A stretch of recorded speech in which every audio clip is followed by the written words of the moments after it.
Hi everyone, let's go over my bullish and bearish Elliott Wave scenarios on Bitcoin. Starting on the micro with the bearish scenario where we're looking for 1 or A, 2 or B, and then a 3 or C to the downside for lower prices to come.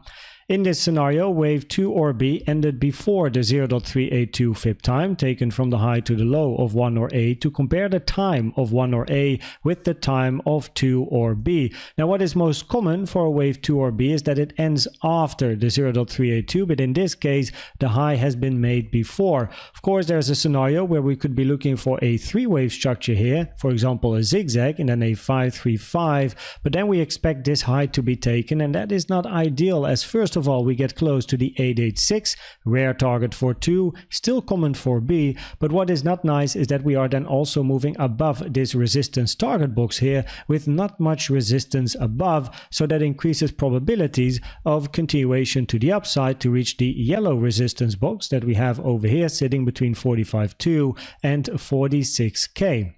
Now, if we have a look at this particular scenario, then we have to imagine the following, where the purple count here is then what we're looking for, right? If we're not looking for continuation and another 1, 2 down, then over here in the bearish scenario, we would be looking for an A, B, C. In this particular case, we're looking for a 5-wave move to the upside. We look for a correction to the downside, arguably already finished, or we still continue over here and then a more rangy structure before then a C to the upside. However, the most common target area for a wave C is the 1 to the 1.236, taken from the low to the high of A to the low of B, becomes a bit of a problem because you can see that this target area for your wave C and then a bigger 3-wave structure is pretty much at the invalidation with the current low of B that we have over here. Only if price moves to lower prices over here does the target area for C drop, but still, if you are at the 786, the invalidation is in the middle, or actually still very close to the 1-to-1, and even if price would retrace to the 886, which is very deep, increases probabilities to then just continue to the downside, even then the invalidation is still inside the target area of the 1 to the 1.236, and the 1-to-1, common target again for C, is only sitting at the 886, which then again is above the target box. So this scenario is not ideal, and therefore preferably price in this scenario is not going to reach the 886 over here sitting at 43.6k, where this is then another wave 1 looking for a 2, and we then want to see continuation to the downside.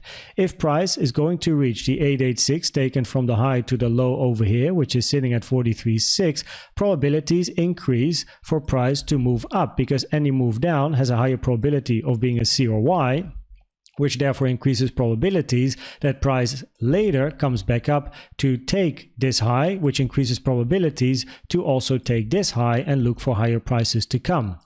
Now, in this scenario, the most common target area for your wave 2 is between the 05 to the 786, taken from the high to the low of this wave 1, where also at the low over here, you can see that I have a horizontal line labeled volume, because the volume between the low over here and the lower low was lower. And that is also something you do like to see in an impulse. If you think about a wave 3, highest volume, potential 4, and then a 5. That is what you want to see. You want to see a new low made on lower volume. So that would support this potential scenario. But preferably, we still locally look for a bit more upside as well. And on the 2-hour, we also have a little bit of resistance here, being this order block around 43 to 43.1k. If you look at the bullish scenario, then of course we do not want to see price moving to the downside. We don't want to see 41.6k taken, as that is the invalidation for bullish continuation in an ABC or a wave 1, 2, and then a 3 to the upside. Currently, price has bounced on top of the golden pocket over here, which is a common target both for a wave B or a wave 2. And then we want to see continuation to the upside or a bigger range. But the same problem as in the bearish scenario with an ABC is now also true for this bullish scenario if we are looking for a bigger 3-wave structure where potentially this low is still taken. We do have a double bottom here sitting at 42 0.1k. We have low number 1 and low number 2 for potentially a swing failure pattern. But if we think about a bigger corrective structure, price definitely has to retrace a little bit higher for a potential C down and not hitting the 886. Again, the 886, rare for 2, common for B. You can still get a move to the upside, but it does increase the probabilities for price to reach the invalidation. So preferably in this scenario, the low would be in over here. And if we do move down, I would only like to see a swing failure pattern of the lows, meaning grab the liquidity, close above, and then move away quickly, preferably also with bullish CVD divergences, because else the probabilities increase for price to move to the downside. Now, talking about divergences, you can see we still have the bullish CVD divergences here, target being the high at 45k. We have these bullish CVD divergences where the target are these highs, and also locally we have bullish CVD divergence where the target is this high, and this small one already played out earlier today. We also have bearish CVD divergences at the moment on the chart. While price was moving down here, by the way, we also had bearish CVD divergences building, but all of these already played out. Now price is moving to the upside, and it does create bearish CVD divergences over here. Lower high on price, higher high on the CVD, but this is a pivot on the left side of the recent low. What I would prefer to see for potential bearish support, bearish continuation, bearish CVD divergences is I want to see a pivot made here, price moving down, then a retracement up, and then bearish CVD divergences on the right side of the most recent low, and not divergences with this in-between pivot. I would keep an eye out on divergences with the high though, because that is important over here with the high, lower high on price, potentially higher high on CVD. But this is for me an in-between pivot, this one as well. So preferably I would look for local weakness as well. Now, if we then zoom out, these scenarios are of course part of the bigger context in this range, where we are then looking for this WXY over here. Now, Y can be either a zigzag and then an ABC, right? Or a potential flat structure. A triangle is also a possibility, but at the moment unlikely. We don't have enough information.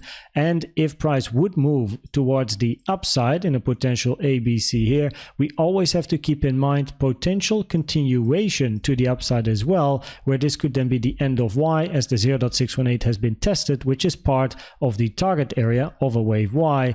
And in the zigzag scenario, we are of course looking for a wave 1, 2, and then another 1, 2, and we want to see continuation to the downside. So if we then look at the probabilities of the different scenarios here, then on the low time frame, for me the higher probability still is that WXY over the zigzag, where we are looking for a bigger impulse to the downside. And for the WXY, also in relationship with the bullish CVD divergences, the potential flat option can be an idea over here, where we do grab the highs, create a fake high over here, but we do have to then be aware of potential continuation. So the reaction above the highs is then going to be very, very important indeed. Again, on the number 2 spot, I have the zigzag, and then a bit of extra explanation over here, also because of the local price action. Wave 2/B in the bearish scenario, right, is very short but deep, reaching the 786. No high volume wave 3 yet. During this move to the downside, the volume is not yet higher than we had here to the downside. So at the moment, we don't really have a lot of volume moving down. So do we have a potential second 1-2 over here, and then a 1-2, 1-2, looking for continuation? Always a possibility, right? But I want to see local weakness, and preferably then also some bearish CVD divergences, maybe with the high here, right? Lower high on price, higher high on the CVD. Also commonly for a double 1-2 and a 1-2, 1-2, the second wave 1 takes the low of the first wave 1, where you have a 1-2, second wave 1 taking the low of the first wave 1, and also the second wave 2 is then shorter, usually shorter in time and price than the first wave 2. So that is something to keep in mind over here as well. Preferably in that bearish scenario, if we look for continuation in a wave 3, we want to see it break down before the weekend hits. If not, probabilities go up to either continuation or continue ranging, or continue towards the upside. Also, we have bullish CVD divergences on basically all of the time frames. Of course, locally some bearish ones, but I did already mention what I keep an eye on over here regarding bearish CVD. And more locally here, we are looking for at least a bit further upside, because even in the bearish scenario here, preferably price is going to reach the 05 to 786 area, which it did not just yet, right? We are missing out on the 05. So locally, preferably, we are still looking for price to move towards the upside, and then we can observe the potential price action over here. I hope that this video was helpful or valuable to you. Please check out the most recent educational video I've made about the best trading indicator you can use in my opinion, which is the CVD. And for now, thanks for watching and subscribing, and I'd like to see you at the next one. Bye bye.